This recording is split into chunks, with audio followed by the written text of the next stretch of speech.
السلام عليكم ورحمة الله وبركاته. درود شريف. اللهم صل على محمد وعلى آل محمد كما صليت على إبراهيم وعلى آل إبراهيم إنك حميد مجيد. اللهم بارك على محمد وعلى آل محمد كما باركت على إبراهيم وعلى آل إبراهيم إنك حميد مجيد. اللهم بارك على محمد وعلى آل محمد كما باركت على إبراهيم وعلى آل إبراهيم إنك حميد مجيد. نحمده ونصلي على رسوله الكريم. أما بعد فأعوذ بالله من الشيطان الرجيم. بسم الله الرحمن الرحيم. إن أول بيت وُضِعَ للناس للذي ببكة مباركا وهدى للعالمين. صدق الله مولانا العظيم. وقال النبي صلى الله عليه وسلم أخلص دينك يكفك العمل القليل أو كما قال عليه الصلاة والسلام. আলহামদুলিল্লাহ, মহান আল্লাহ পাকের দরবারে লাখো কোটি শুকরিয়া যে আল্লাহ সুবহানাহু ওয়া তাআলা আমাকে আপনাকে পবিত্র জুমার দিন হায়াতের জিন্দেগিতে সুস্থ রাখা আল্লাহ তাআলা তার পবিত্র ঘর মসজিদে জুমার নামাজ আদায় করার উদ্দেশ্যে মসজিদে আসার এবং বসার, দিনই কিছু কথাবার্তা আলোচনা করার এবং শোনার তৌফিক আল্লাহ তাআলা দান করেছেন। এজন্য শুকরিয়া আদায় করি আলহামদুলিল্লাহ। গত শুক্রবারে আলোচনা চলতেছিল যে হজের প্রস্তুতি সম্পর্কে, যে এটা হলো হজের প্রস্তুতির মাস। এখন থেকে মানুষ প্রস্তুতি নিতেছে বলে এরকম জিলহজ মাস আসলে পুরাপুরি হজের কার্যক্রম কি শুরু হয়ে যাবো এখানে। তো এই পৃথিবীর বুকে আল্লাহ তাআলা মানুষের জন্য উদিয়া লিন-নাস, বলতেছে প্রথম যেই ঘর, প্রথম ঘর আল্লাহ তাআলা মানুষের জন্য এখানে যে সৃষ্টি করেছেন, লাল্লাযী বিবাক্কাতা মুবারাকা। লাল্লাযী বিবাক্কা, বিবাক্কা মানে মক্কা, যেটাকে মক্কাকে বলা হয় বাক্কা, আরবি শব্দের ভাষা। এখন সেটাকে বলা হয় কি মক্কা। তো এই মক্কার পূর্ব নাম ছিল বাক্কা। সেখানে কি হয়েছে বলে মানুষের যে প্রথম ঘর আল্লাহ তাআলার ঘর বাইতুল্লাহ, এটা হলো কি দুনিয়াবাসীর প্রথম, মানুষের এটা প্রথম ঘর, ইবাদতের জন্য আল্লাহ পাকের প্রথম ঘর। ওটা কি মুবারাকা, ওটা কি বরকতময়, ওয়া হুদাল লিল আলামিন, জগৎবাসীর জন্য ওই ঘরকে আল্লাহ তাআলা মানুষের জন্য কি করেছেন, হেদায়েত এবং বরকতময় করেছেন। যে মক্কা শরীফ, যে কাবা ঘর প্রথম ঘর, এটা কি দুনিয়ার মানুষের জন্য এটা প্রথম ঘর। এটাই হলো আল্লাহ তাআলা সৃষ্টি করেছেন প্রথম।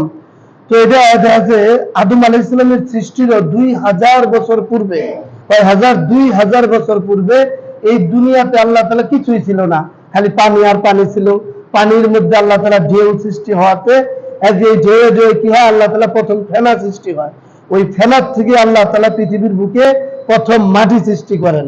আর এই মাটির থেকে ওই যেখানে প্রথম মাটি, ওইখানে আল্লাহ তাআলা কি করেন, তার বাইতুল্লাহ কাবা ঘর ফেরেশতাদের মাধ্যমে আল্লাহ তাআলা স্থাপন করেন, ভিত্তি কি করেন, স্থাপন করেন। তো এরপরে আল্লাহ তাআলা পৃথিবীর যখন আদম আলাইহিস সালামের সৃষ্টিরও 2000 বছর পূর্বে তাহলে মাটি সৃষ্টি হয়েছে।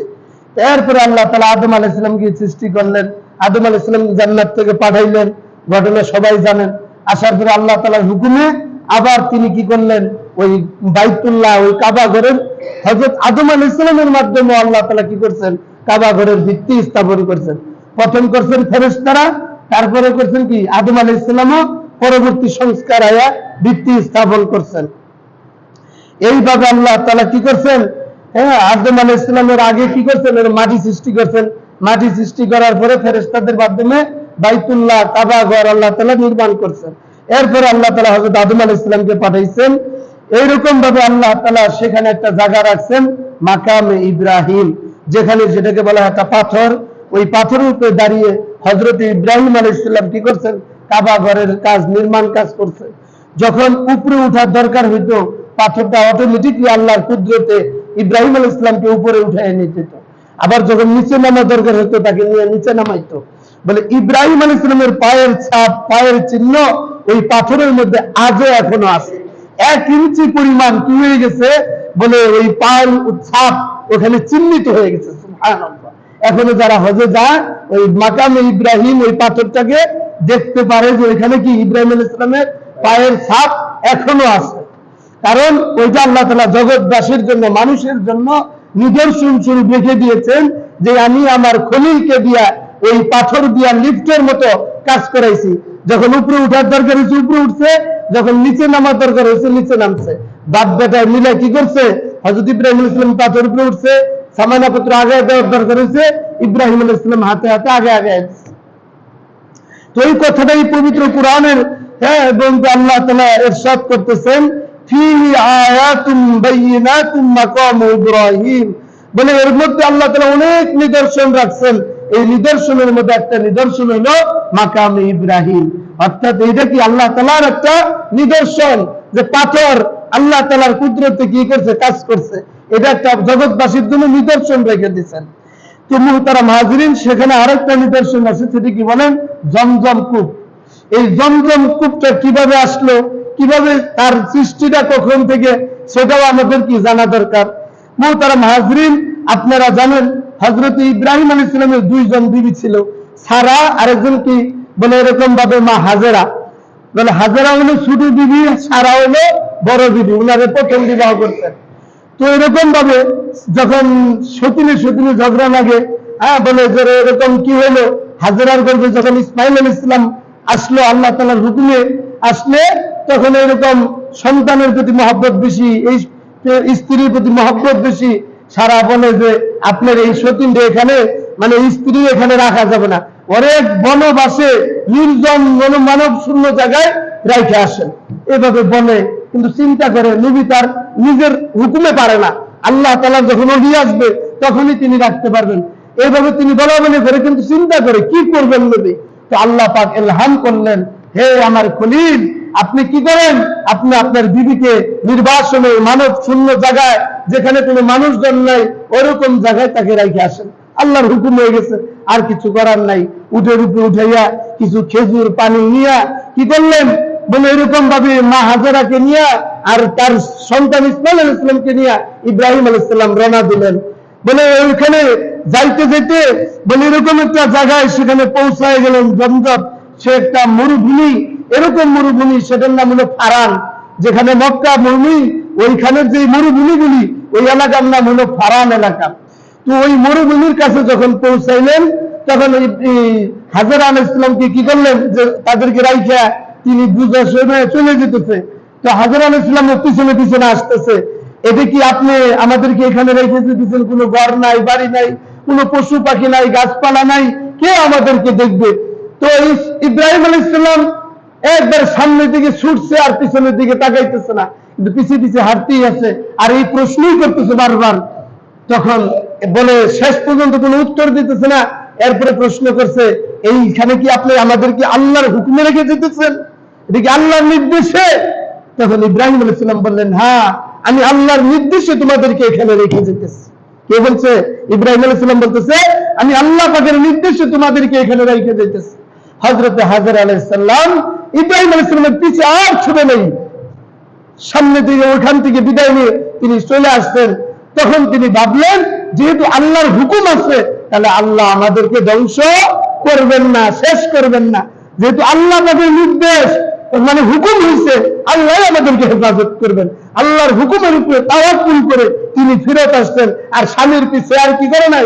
ইব্রাহিম আলাইহিস সালামের পিছে ছুটে নাই। যখন ইব্রাহিম আলাইহিস সালাম সানিয়া নামক একটা জায়গা আছে, ওই ফারান এলাকার থেকে যখন তিনি সানিয়া এলাকাতে আসলেন, তখন তিনি বুঝতে পারলেন যে স্ত্রী তারকে আর অনুসরণ করতেছে না, হাজেরা আলাইহিস সালাম তার পিছে পিছে আর আসতেছে না। তিনি ওইখান থেকে দেখলেন আর দেখাও যাইতেছে না, তাকে হাজেরাকে আর দেখাও যাইতেছে না।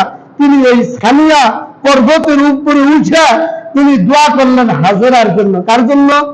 হাজেরার জন্য দোয়া করলেন, সন্তানের জন্য। এখানে রেখে দিতেছে কেউ নাই, কি দোয়া করলেন? পবিত্র কোরআনে মানে হাজেরা আলাইহিস সালাম এটাও লিখ দিলে বলতেছে ইজান লা ইউদাইআনা, বলে আল্লাহ তাআলা আমাদেরকে কি করবেন না? ধ্বংস করবেন না। হাজেরার মনে ওটা কি নিলেন? তাওয়াক্কুল করলেন, সাহস করলেন। এরপরে ইব্রাহিম আলাইহিস সালাম সানিয়া পর্বতে যাইয়া এই দোয়াটা পাঠ করতেছে। পবিত্র কোরআনের সূরা ইব্রাহিমের 37 নম্বর আয়াতে আমার আল্লাহ তাআলা বলেন, বিসমিল্লাহির রহমানির রহিম, রব্বানা ইন্নী আসকানতু মিন যুররিয়াতি বিওয়াদিন গায়রি জি যারইন ইনদা বাইতিকাল মুহাররাম, হে আমাদের রব, আমি আসকানতু, আমি ছেড়ে দিতেছি, আমার পরিবারের কয়েককে, তার সন্তান আর স্ত্রীকে এখানে রেখে যেতেছে। বলতেছে যেখানে কোনো মানুষজন নাই, মানবহীন জায়গায় আমি আমার স্ত্রী সন্তানকে তোমার হাওলায় আল্লাহ তোমার কাছে রেখে দিতেছি। এই কথা বলে তিনি যাইতেছে ইনদা বাইতিকাল মুহাররাম, তোমার ঘরের নিকটে। ওইখানে কি বাইতুল্লাহ ঘর, আল্লাহর ঘরের নিকটে রেখে দিতেছি। এরপর বলতেছে রব্বানা লিউকিমুস সালাতা, তারা যেন নামাজ কায়েম করে। কি বলতেছে? আল্লাহ তারা যেন নামাজ কায়েম করে, হে আমার রব। এরপরে ফাজআল আফইদাতাম মিনান নাস, হে আল্লাহ আপনি এদের প্রতি মানুষের অন্তরে কিছু অন্তর আপনি অনুগত করে দেন। এদের যে রেখে দিতেছি, কিছু মানুষ যেন এদের প্রতি একটু দয়াশীল হয়, অনুগত হয়, মানুষের অন্তরে মায়া, দয়া, মায়া, ভালোবাসা দিয়ে দেন। দিচ্ছে না? মানুষ করে এখানে জনমানব বসতি হয়ে গেছে। এরপর আল্লাহ নবী আরো বলতেছেন ওয়ারযুকহুম, ওয়ারযুকহুম, আপনি তাদের জন্য রিজিকের ব্যবস্থা করে দেন, মিনাস সামারাতি লাআল্লাহুম ইয়াশকুরুন। সেখানে মানুষ কিন্তু ধানের চাষ নাই, অত আবাদি নাই, খালি ফলমূলই কিন্তু বেশি। মক্কা যারা গেছেন তায়েফের কাছে ফল ফ্রুট এরই বেশি, মানে ওইগুলি খাইয়েই ওই দেশের মানুষ কি বেশি সুস্থ থাকে। আল্লাহ তাআলা এটাই বলতেছেন, রিজকুহুম, নবী বলতেছেন তাদের জন্য রিজিকের ব্যবস্থা করেন মিনাস সামারাতি, ফল দিয়া, ফল দ্বারা, লাআল্লাহুম ইয়াশকুরুন, যাতে করে তোমার তারা শুকরিয়া জ্ঞাপন করে। এখন শুকরিয়া জ্ঞাপন করছে না তারা, কেমন করে করছে? মা হাজেরার সেই কষ্টটা আপনারা সবাই জানেন। যখন 2-3 দিনের খেজুর আর পানি অল্প কিছু দিয়েছে, 2 থেকে 3 দিন গেছে, শেষ হয়ে গেছে। এখন খাওয়ান যদি মায়ের পেটে না যায়, তাহলে বাচ্চা মায়ের দুধ পাবো না। মায়ের স্তনে দুধ না পেলে সন্তানের দুধ পাবে না। 3 দিন অতিবাহিত হয়ে গেছে, পানিও শেষ, খেজুরও শেষ। এখন কি করবে আর কি খাওয়াবে? অতিষ্ঠ ছেলে চিৎকার করতেছে, কান্না করতেছে ক্ষুধায়, মার কষ্ট আর সহ্য করতে পারতেছে না। তিনি দেখলেন সাফা পাহাড় থেকে বালুর মতো পড়ে, মনে করতেছে পানি পড়তেছে। এই পানি আনার জন্য তিনি দৌড় মারলেন ওইদিকে, যায় দেখে হাই পানি তো নাই, খালি বালু পড়তেছে। আবার চিন্তা করলেন সন্তানের যদি কোনো দুধ জানিয়ে খায় ফেলায়, আবার দৌড় মারে সন্তানের কাছে আসছে। আবার সাফার করে মারুয়া পাহাড়ে চায় দেখে ওইখান থেকে মনে হয় পানি পড়তেছে, ওই পাহাড়ে দৌড় মারছে, যায় দেখে সেখানেও পানি নেই। এরকম ভাবে সন্তানকে পানি পান করার জন্য, নিজে পানি পান করার জন্য 7টা চক্কর করছেন। কয়টা? 7 বার সাফা মারওয়া সাই করছেন। এরকম এখনো সেই স্মৃতিকে আল্লাহ তাআলা মানব জাতির জন্য, মুসলমানের জন্য, মুসলিম উম্মাহর জন্য সেটা কি ওয়াজিব করে দিয়েছেন, সাফা মারওয়া, সেখানে সাফা সাই করা। সেটা মা হাজেরার স্মৃতিকে আল্লাহ তাআলা সারা পৃথিবীবাসীর জন্য কিয়ামত পর্যন্ত যত মানুষ হজ করবে, এই সাফা মারওয়া সাই করবে। তো এরকম ভাবে যখন অবশেষে পানি আর যখন পাইলেন না, মা খেতে ফেলছে, মা কান্না করতেছে, আমি কি করবো আল্লাহ, তুমি রহম করে দাও। মা হাজেরা এসে কাঁদতে কাঁদতে মায়ের পায়ের নিচে, এরকম সন্তান যখন কাঁদতেছে, মা কান্না করে আসতেছে, আর হযরতে জিবরাইল আলাইহিস সালামকে আল্লাহ তাআলা পাঠিয়ে দিয়েছে, যাও ইসমাঈল আলাইহিস সালামের পায়ের গোড়া, যেখানে এরকম ভাবে শিশু বাচ্চা যখন কান্না করে পাওয়াতে কিন্তু খোঁজ পারে এরকম, তো ওই পায়ের গোড়ালি থেকে আল্লাহ পাকের কুদরতে হযরতে জিবরাইল আলাইহিস সালামের মাধ্যমে ওখান থেকে পানি প্রবাহিত করে দিয়েছে। যখন মা কান্না করে এসে এই অবস্থাটা দেখছে, জিবরাইল আলাইহিস সালাম বলতেছে, তাকে মানুষের রূপ ধরে এসে বলছে, আপনাকে এই পানি দেওয়া হলো, আপনিও পান করেন, আপনার সন্তানকেও এই পানি পান করান। আর আমি কিছু খেজুর দিয়ে গেলাম জান্নাত থেকে, কিছু খেজুরের বীজ, খেজুর সহ আল্লাহর নবী মানে জিবরাইল আলাইহিস সালাম এসে হাজর আলাইহিস সালামের কাছে দিয়ে বলছে এগুলি খাবেন আর এর বীজগুলি চতুর্পাশে লাগাই দিবেন। আজ ওই পাশে যারা গেছেন কুয়ার পাশে কিছু খেজুর গাছ অবশ্যই মনে হয় আছে, দেখতে পাচ্ছেন। তো ওই খেজুর গাছগুলি বলে আল্লাহর ফেরেশতা জিবরাইল ফেরেশতা ওই বিচিগুলি দিয়ে গেছিল খেজুর সহ। মা হাজরা ওই খেজুরগুলি খাইয়ে বিচিগুলি লাগাই দিয়েছিলেন। আর ওই পানির চতুর্দিক দিয়ে বলে পানি প্রবাহিত হতে থাকতো। বলে এরকম হাজরা আলাইহিস সালাম পাথর দিয়ে বেষ্টন করে দিয়েছেন আর বলেছিলেন জমজম। কি বলেছিলেন? জমজম। অর্থাৎ ওইখানে স্থির হয়ে গেছে, সেখান থেকে আর প্রবাহিত হয় নাই, মানে অন্য দিকে আর যায় নাই, মানে জমে গেছে, এক জায়গার মধ্যেই জমে গেছে। মানে কিয়ামত পর্যন্ত ওই যত মানুষ আসবে হজ করবে ওই পানি খাবে, ওই পানির মধ্যে আল্লাহ পাক কুদরতি ভাবে এমন একটি গুণ রাখছে, ওই পানি পান করলে পিপাসাও মিটবে, ক্ষুধাও নিবারণ হবে। সুবহানাল্লাহ। ওই পানির মধ্যে এমন একটু ক্ষমতা দিচ্ছে, বিজ্ঞান রিসার্চ করে দেখে বলে ওই পানির মধ্যে রোগ প্রতিরোধ ক্ষমতা আল্লাহ তাআলা রেখে দিয়েছে। ওই পানির মধ্যে ক্ষুধা নিবারণের আল্লাহ তাআলা এরকম ভাবে পদ্ধতি, এরকম ভাবে ক্ষুধা নিবারণ করার গুণ আল্লাহ তাআলা ওই পানির মধ্যে রাখছেন। পিপাসাও নিবারণ করে ওই পানি পান করলে। যখন মার পুত্র ছেলে মা ছেলে মিলে ওই পানি পান করলেন, তাদের ক্ষুধাও নিবারণ হইল, পিপাসাও নিবারণ হইল। কিন্তু তারা এরকম ভাবে সেখানে চলতে থাকে, এরকম ভাবে থাকতে থাকে। কিন্তু আল্লাহ তাআলা তাদেরকে ওইখানে বসতি করাবেন। কিভাবে হবে? হযরত হাজরা আলাইহিস সালাম তাদেরকে ওখানে বসবাস করতে থাকেন। এক ব্যবসায়ী বাণিজ্য কাফেলা সেই দিক দিয়ে যাইতেছিল, তাদের কাছে যে পানি ছিল পানি শেষ হয়ে গেছে, তাদের পানির সংকট, পানি দরকার।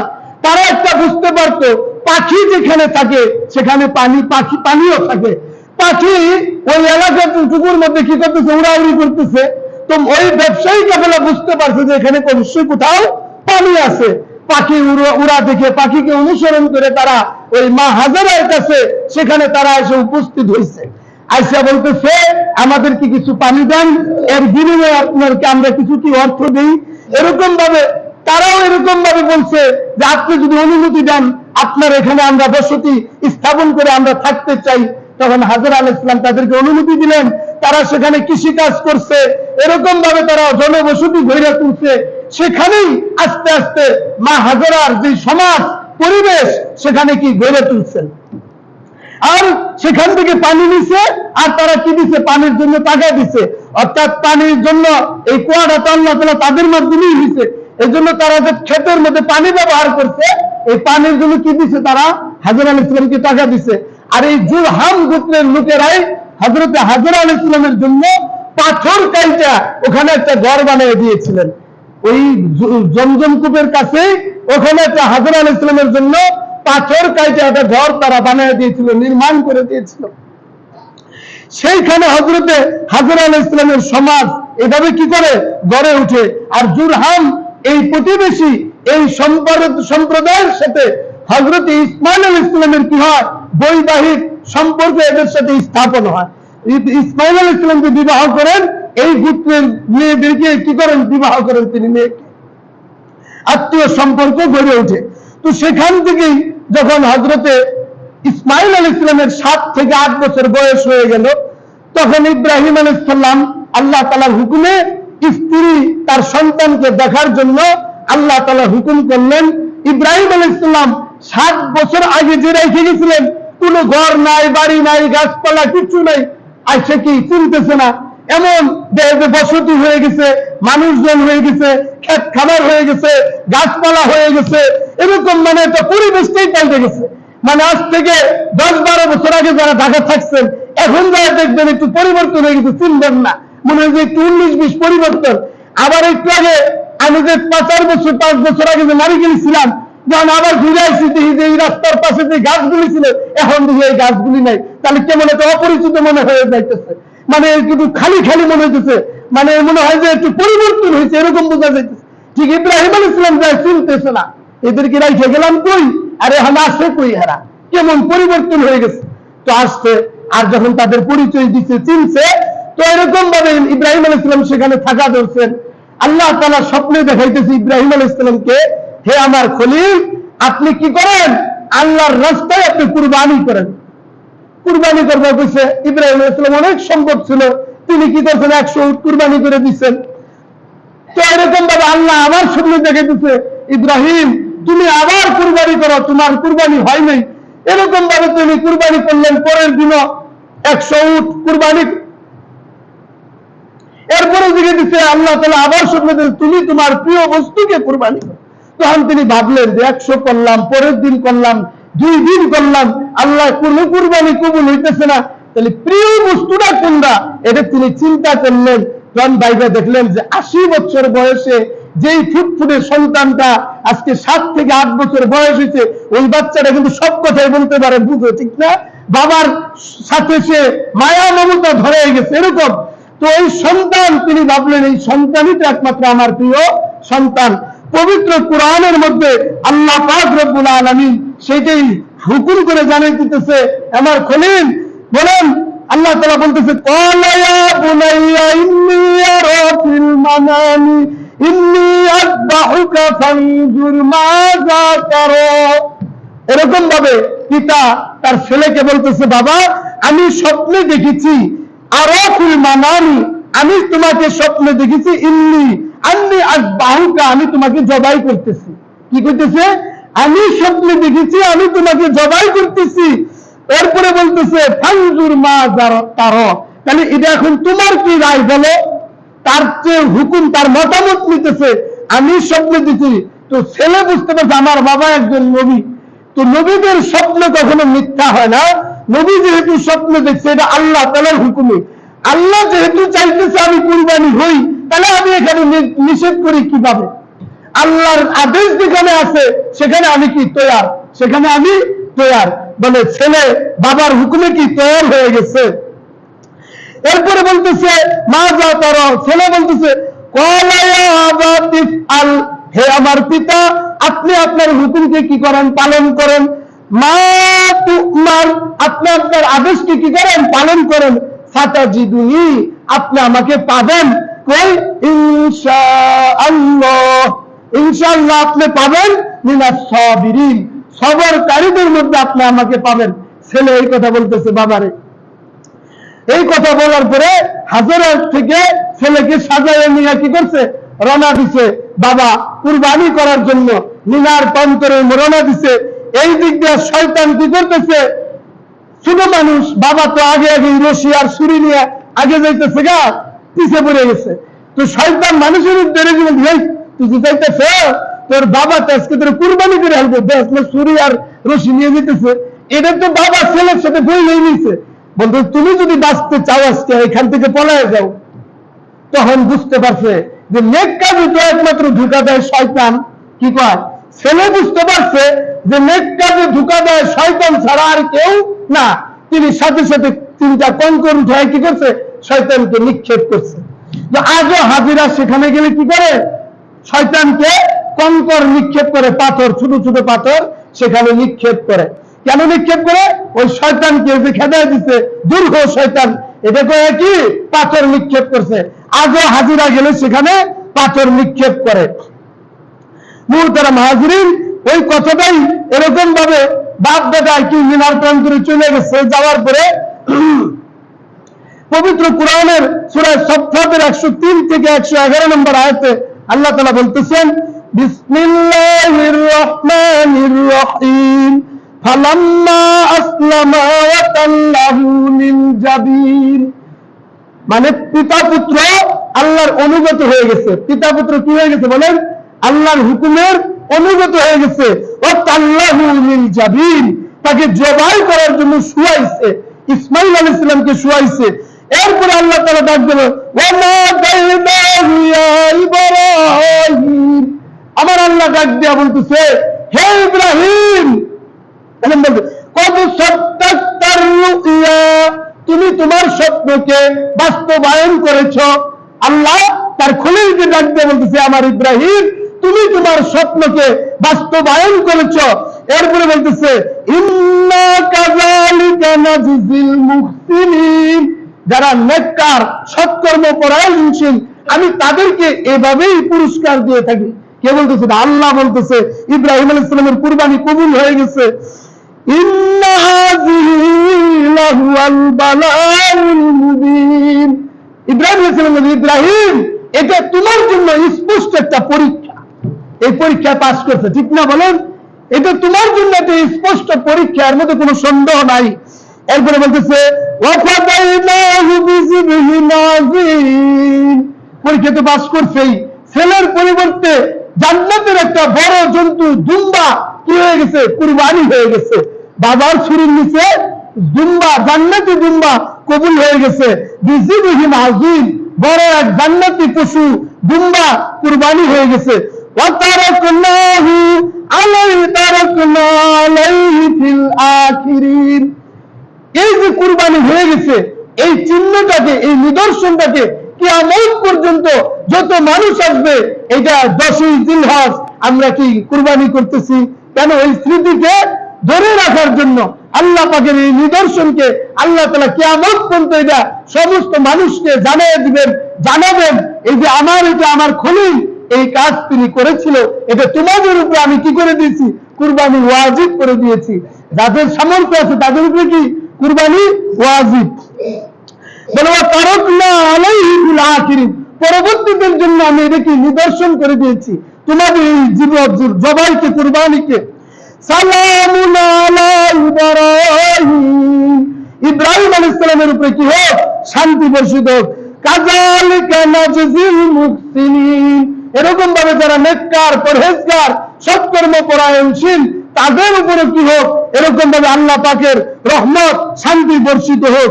ইন্নাহু মিন ইবাদিনাল মুমিনিন, নিশ্চয়ই যারা মুমিন তারা কি?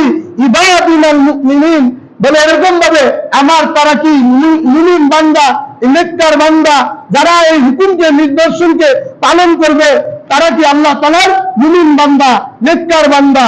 মুহতারাম হাজিরিন, যখন ইব্রাহিম আলাইহিস সালাম ছুরি চালাইতেছে, কাঁদে না, ফেরেশতারা এগুলি দেখতেছে। আল্লাহ এই বৃদ্ধ মানুষটার উপরে আপনি রহম করেন, এই পিতা ছেলের উপরে ছুরি চালাইতেছে। হযরত জিবরাইল আলাইহিস সালাম জান্নাত থেকে দুম্বা নিয়ে আস্তে আস্তে বলতেছে আল্লাহু আকবার। যখন আল্লাহু আকবার বলছে, ইব্রাহিম আলাইহিস সালামও তার আল্লাহু আকবার শুনে তিনিও বলতেছে আল্লাহু আকবার। যখন দুম্বা ছুরির নিচে দিয়া দিছে, এরপর বলছে লা ইলাহা ইল্লাল্লাহু আল্লাহু আকবার, এটাও বলে ফেলছেন তিনি। বলার পরে বলতেছেন, বলে এরকম ছুরির নিচে ইব্রাহিম আলাইহিস সালামের ছুরির নিচে ইসমাঈল আলাইহিস সালামের পরিবর্তে দুম্বা কি হয়ে গেছে? কুরবানি হয়ে গেছে। আর তিনি চোখের বান খুলে দেখে যে মানে যখন কুরবানি হয়ে গেছে, গরম রক্ত যখন হাতে লাগছে তখন বুঝছে মনে হয় কুরবানি হয়ে গেছে। তো চোখের বান খুলে দেখে যে আমার ছেলে পাশে দাঁড়িয়ে আছে, আর কি ছেলের পরিবর্তে এক দুম্বা কুরবানি হয়ে গেছে। তখন বলছে ওয়ালিল্লাহিল হামদ। কি বলছেন বলেন? ওয়ালিল্লাহিল হামদ। এটা আজ আমরা কি বলি কিনা? জিলহজ মাসের 9 তারিখ থেকে নিয়ে 13 তারিখ আসর নামাজ পর্যন্ত এই তাকবীরে তাশরিক, এটা কি উম্মতে মুহাম্মাদের জন্য, প্রত্যেক মুসলমানের জন্য প্রত্যেক ফরজ নামাজের পরে একবার করে বলা কি ওয়াজিব, এটা বলতেই হয়, ঠিক কিনা বলেন? তো এই তাকবীরটা এমনকি উম্মতের জন্য নিদর্শন স্বরূপ হয়ে গেছে। তাদের তাকবীরটা কই থেকে আসলো? ইব্রাহিম আলাইহিস সালাম যে ইসমাঈল আলাইহিস সালামকে কুরবানি করতে চেয়েছিলেন, সেই সময় থেকে এই তাকবীরটা হযরত জিবরাইল ফেরেশতা, তারপর হযরত ইব্রাহিম আলাইহিস সালামের তাদের যে কথাগুলি আল্লাহ তাআলা কবুল করে নিয়েছেন, এজন্য এটা এই উম্মতের জন্য স্মৃতি স্বরূপ, এই উম্মতের উপরে এই তাকবীরে তাশরিক ওয়াজিব করে দিয়েছেন। বলে এরকম কাবা ঘর, সেখানে কি করলেন? ছেলেকে নিয়ে কুরবানি করে নিয়ে আসলেন, ফিরে জিতে পরীক্ষা পাশ করলেন, হাজারের কাছে যখন আনলেন, বাপ বেটা মিলা তখন আল্লাহর হুকুমে কাবা ঘর নির্মাণ করলেন। ওই পাথরের ঘটনা, পাথরের উপরে উঠলেন, উঠে ওইটা বাপ ছেলে মিলে এরকম নির্মাণ কাজ সম্পন্ন করলেন। পবিত্র কুরআনের সূরা বাকারার 125 নম্বর আয়াত আল্লাহ তাআলা বলেন ওয়াত্তাকিযু মিন মাকামি ইব্রাহিম মুসাল্লা, ইব্রাহিম মুসাল্লা وَإِذْ يَرْفَعُ إِبْرَاهِيمُ الْقَوَاعِدَ مِنَ الْبَيْتِ وَإِسْمَاعِيلُ। তাহলে ভিত্তি আগে থেকেই ছিল। কি করছে? وَإِذْ يَرْفَعُ, তিনি উঁচা করলেন ইব্রাহিম আলাইহিস সালাম তার ইসমাইল আলাইহিস সালাম দুইজনে মিলে কি করলেন? উঁচা করলেন কওয়াইদা, এর ভিত্তিকে তিনি কি করলেন? উঁচা করলেন। ভিত্তি স্থাপন করেন নাই, ভিত্তি স্থাপন কে করছে? ফেরেশতা। তারপরে হযরত আদম আলাইহিস সালাম ওনারা ভিত্তি স্থাপন করছেন, আর ভিত্তির থেকে পরে উঁচা করছেন ওয়াইজ ইয়ারফাউ ইব্রাহিমুল কওয়াইদা মিনাল বাইতি, মানে বাইতুল্লাহ ঘরের ভিত্তি উঁচা করলেন। ওয়া ইসমাঈল, এবং ইসমাঈল আলাইহিস সালাম দুই বাপ বেটা মিলা কাবা ঘরের ভিত্তি কি করলেন? উঁচা করলেন। উঁচা করার পরে হযরত ইব্রাহিম আলাইহিস সালাম আল্লাহর কাছে দোয়া করতেছে। কি দোয়া করতেছে? বিসমিল্লাহির রহমানির রহিম, রব্বানা তাকাব্বাল মিন্না। আল্লাহ, আমরা যে কাজ করলাম বাপ বেটা মিলা, আল্লাহ আপনি এই কাজকে কবুল করে নেন। আমরা রোজা রাখি, নামাজ পড়ি, কইরে কি কই? আল্লাহ আপনি কবুল করেন, কই কিনা? তো বাপ বেটা মিলা যখন কাজ করলেন, আল্লাহকে বলতেছেন আল্লাহ আপনি আমাদের এই কাজকে কবুল করে নেন। ইন্নাকা আনতাস সামিউল আলিম, নিশ্চয় আপনি সবকিছু শুনেন এবং সবকিছু কি জানেন। আল্লাহ দেখতেছেন না তারা বাপ বেটা মিলে বানাইছে, এই কথাই বলতেছে আল্লাহ আপনি সবকিছু দেখছেন, শুনছেন, আপনি আমাদের এই কাজকে কবুল করে নেন। রব্বানা ওয়াজআলনা মুসলিমাইনি লাকা, এবং আপনি আমাদের এই দুইজনকে মুসলমান হিসেবে কবুল করে নেন, অনুগত হিসেবে, আপনার অনুগত বান্দা হিসেবে আপনি আমাদেরকে কবুল করে নেন। ওয়া মিন যুররিয়াতিনা উম্মাতান মুসলিমাতান লাক, এরপরে বলতেছেন আপনি আমাদের বংশধরের মধ্যে থেকে মুসলমানকে উম্মাতান মুসলিমাতান লাক, এই মুসলমান উম্মতকে কবুল করেন। সুবহানাল্লাহ। এই যে আমরা যে বংশধর ইব্রাহিম আলাইহিস সালামের নবী ইসমাঈল আলাইহিস সালামের বংশে কিন্তু আমাদের নবী আসছে, ওই কথা ধরেই বলছে যে আল্লাহ আপনি কবুল করেন ওয়া মিন যুররিয়াতিনা মিনহু উম্মাতান মুসলিমাতান লাক, এই উম্মতে মুসলিমকে কি করেন? আমার বংশ থেকে কবুল করেন। এটা কার দোয়া? ইব্রাহিম আলাইহিস সালামের দোয়া। তার বংশের ফসল আজকে আমরা, ঠিক না? এই দোয়া করার কারণেই নবী মুহাম্মদ রাসূলুল্লাহ সাল্লাল্লাহু আলাইহি ওয়াসাল্লামের উম্মত হওয়ার আল্লাহ তাআলা তৌফিক আমাদেরকে দান করেছেন। ওয়ারিনা মানাসিকানা, বলতেছেন আপনি আমাদেরকে দেখায় দেন, বলতেছে নিয়ম কানুন আপনি আমাদেরকে শিখায় দেন। এরকম যারা মুসলমান হবে এদেরকে আল্লাহ তাআলা আপনি আমাদেরকে দেখান। ওয়া তুব আলাইনা, আমাদের কি আল্লাহ তাআলা তওবাকে কবুল করেন। ইন্নাকা আনতাত তাওয়াবুর রহিম, নিশ্চয়ই আপনি ক্ষমাশীল দয়ালু, নিশ্চয়ই আপনি ক্ষমাশীল দয়ালু। রব্বানা ওয়াবাস ফীহিম, এরপর নবী আরো বলতেছে ইব্রাহিম আলাইহিস সালাম, হে আল্লাহ আপনি এই বংশধরের মধ্যে প্রেরণ করেন, তাদের মধ্যে রাসূলান মিনহুম, একজন রাসূল পাঠান, ইয়াতলু আলাইহিম, যিনি তাদেরকে কোরআনের আয়াত তেলাওয়াত করে শোনাবেন। নবীজি আইসে এই উম্মতকে শুনাইছে কোরআনের আয়াত। তারপর বলতেছে ইয়াতলু আলাইহিম আয়াতিকা ওয়া ইউআল্লিমুহুমুল কিতাবা, এবং তাদেরকে কি করবে? এরকম ভাবে কি শিখাবে? কিতাব এবং হিকমত শিখাবে, কিতাব এবং হিকমত শিখাবে। ওয়া ইউযাক্কিহিম, এবং তাদেরকে এসে পরিশুদ্ধ করবে। নবীজি এসে কি করছে? কোরআন শিখাইছে, হিকমত শিখাইছে, হাদিস শিখাইছে, তারপরে উম্মতকে পরিশুদ্ধ করেছে। ইন্নাকা আনতাল আজিজুল হাকিম, নিশ্চয় আপনি পরাক্রমশীল এবং কি প্রজ্ঞাময়। মুহতারাম হাজিরিন, এইভাবে ওই কাবা ঘর নির্মাণ করলেন আর ইব্রাহিম আলাইহিস সালামের দোয়া করলেন, আর এই কাবা ঘরের তওয়াফ করা কি করে দিলেন? উম্মত যারা হজে যায় তারা কি কাবা ঘরের কি তওয়াফ করে? এটা ফরজ করে দিছে। কাবা ঘরের তওয়াফ করা কি ফরজ করে দিছে। সাফা মারওয়া এটাও সাই করা কি করে দিছে? ওয়াজিব, যেটা হাজরা আলাইহিস সালামের স্মৃতি। তারপর মিনায় পাথর নিক্ষেপ করা এটাকে ওয়াজিব করে দিয়েছেন। হজের মধ্যে কিছু ফরজ আছে, কিছু ওয়াজিব আছে। এরপরে কি যাদের উপর সামর্থ্য আছে কুরবানি করা কি ওয়াজিব করে দিয়েছেন। এরপরে আইয়ামে তাশরিক, যেটা আমি বললাম আপনাদেরকে একটু আগে, আল্লাহু আকবার, আল্লাহু আকবার, লা ইলাহা ইল্লাল্লাহ, আল্লাহু আকবার, আল্লাহু আকবার, ওয়া লিল্লাহিল হামদ, এটা কি আইয়ামে তাশরিক, এটা কি ওয়াজিব, বলা ওয়াজিব। তো মুহতারাম হাজিরিন, অনেক কিছুই হজের ইতিহাস সম্বন্ধে আজকে আমরা জানলাম। আগামীতে হতে পারে আল্লাহ তাআলা হজের সম্বন্ধে আরো গুরুত্বপূর্ণ অনেক দামি দামি কথা আল্লাহ তাআলা বলার তৌফিক দান করেন, ইনশাআল্লাহ বলবো। তো আসলে মনে করি আমরা যখন হুজুর দোয়া করে সালাম ফিরায় তখন আমরা কি করি? সাথে সাথে নামাজ পড়ে বাইরে যাই মসজিদ থেকে, ঠিক না ভাই? প্রতিদিন যে 12 রাকাত সুন্নত পড়বে, কয় রাকাত বলেন? 12 রাকাত সুন্নত করবে, জান্নাতে তার জন্য আল্লাহ তাআলা একটা দামি মহল বানিয়ে দিবেন, সুবহানাল্লাহ। আর নবীজি তার জন্য সুপারিশ করবেন, অথচ নবীজি এখনো রওজায় শুয়ে কাঁদতেছেন আমার আপনার জন্য, কিন্তু সেই নবী সুন্নত করলে আমার জন্য সুপারিশ করবেন, জান্নাতে মহল বানাবেন আমার জন্য আল্লাহ তাআলা। সেই সুন্নত বাদ দিয়ে দুয়ার পরই আমরা কি হয়ে যাই, বাইরে হয়ে যাই। তাহলে ওই সুন্নতগুলি কেনা পড়বো বলেন? জোহর নামাজ কয় রাকাত বলেন তো? 10 রাকাত না? জুমার নামাজও তো 10 রাকাত। জুমার নামাজও কয় রাকাত? কবলাল জুমার সুন্নত হলো 4 রাকাত, এরপরে ওয়াজিব জুমার নামাজ 2 রাকাত, কত হলো? 6 রাকাত। এরপরে বাদাল জুমা 4 রাকাত সুন্নত, তাহলে কত হইলো? 10 রাকাত। তাহলে বাদাল জুমার 4 রাকাত সুন্নত না পড়ে যে আপনারা বাইরে যান গা, তাহলে তো এই 12 রাকাত সুন্নত কি পুরা হলো ভাই? বলেন? প্রতিদিন 5 ওয়াক্ত নামাজের মধ্যে কি আছে? 12 রাকাত সুন্নত আছে। এই জুমার নামাজের বাদাল জুমার 4 রাকাত এটা সুন্নত নিয়েই হয়েছে, ঠিক কিনা বলেন? তাহলে আমরা যদি সুন্নত না পড়ি, তাহলে নবীজি কি আমার জন্য সুপারিশ করবে বলেন? জান্নাতে কি মহল তৈরি হবে বলেন? সুন্নত পড়ার দরকার কি দরকার না বলেন? এই জন্য আমরা সবাই দোয়ার পরে দরকার পড়লে তাড়াতাড়ি সুন্নত আপনি সুরা দিয়ে পড়া যান, সুন্নতটাও পড়ার কি করেন? অভ্যাস করেন। এই সুন্নত আপনি এখন সুস্থ আছেন, মসজিদে আইছেন, পড়তে পারেন। এমনই তো সময় আসবো যে আপনি চাইলে অসুস্থ হয়ে যাবেন, নামাজ পড়তে পারবেন না।